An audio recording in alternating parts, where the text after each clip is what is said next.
Assalamu alaikum. In general, in any service business, what you're really selling is the mental capital of your people in the number of hours. That is where your bottom line is.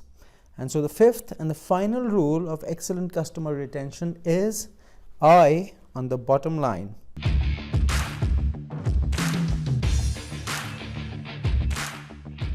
So if you are in any service business, and especially if you're in an ad agency, what are you really selling except the creativity, the ideas, the hard work, and the time of your people? You might have a few overheads with some tools that you might be using to help your people, but those are very small. The real value is the time of your people. Here are some simple things you can do to ensure profitability. Number one, prevent scope creep. What I mean here is that let's say you start with a website project which is 10 pages or an app project which is 10 or 15 features. You get approvals, you start the design development process, you have everything ready, and then the client says, I need to change over here or I need to change over there. What do? It is fine to go above and beyond for the client, but if your eye is on the bottom line, which is in our instance the time of your people, if that breaches or broaches your profit margins, you have to pull a stop and you have to pull a plug. Number two, bad team collaboration. If a team is not collaborating well, they will make mistakes. They will go back to the drawing board again and again. They will keep redesigning, redeveloping, relaunching projects. And that just wastes precious time. And in our industry, time is everything you have. I'm not saying that mistakes are bad. Mistakes are great and you can learn from them. But if mistakes are happening because of bad team collaboration, that's nonsensical and that has to stop. Number three, burnout.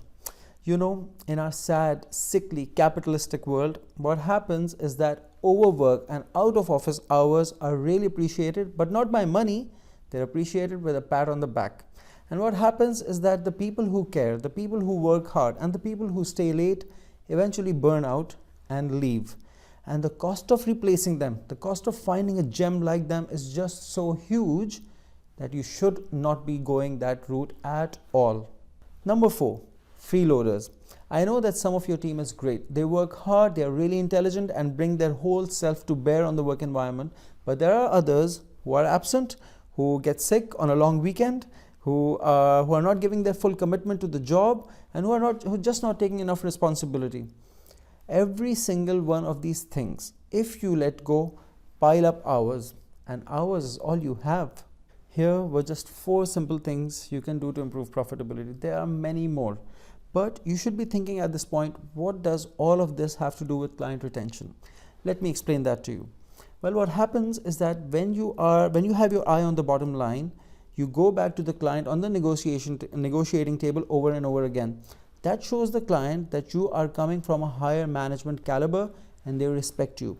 When you do this, your people are happier because of the fairness around. When you do this, your CEO is happier because of the green balance sheet. And with all of that, a support network is formed around you, which helps you go above and beyond for the client whenever you need to, keep on winning their trust, keep on doing great work for them. And that is the crux of excellent customer retention. I hope this series has really helped you, and I hope that you will talk about this and challenge me in the comments and in the questions. Thank you very much. Let's talk.